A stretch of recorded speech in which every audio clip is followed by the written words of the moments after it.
I'm always very partial to the idea of mixing up practice rather than blocking practice.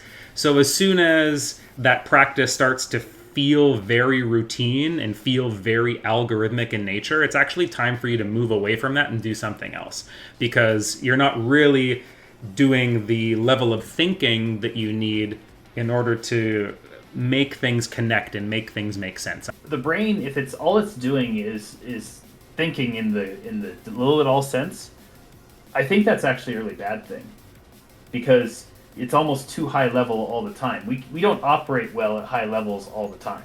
We need some things to, we end our workday after 8 hours, say, and then go home and maybe chill and watch Netflix. That's a completely acceptable thing to do.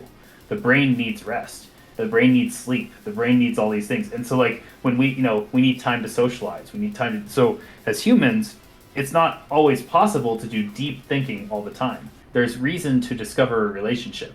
There's reasons to construct a concept. But there's also reasons to do algorithmic skill and have simple knowledge tasks. And there's reasons to do all these things we just have to think about the different reasons why we're doing something. If I'm developing a new idea, I want to construct concepts and discover relationships.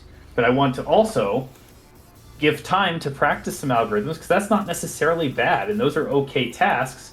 But when we're talking about tasks here in building a thinking classroom, the thinking that we're talking about is encouraging us to problem solve, and ideally problem solve in new ways.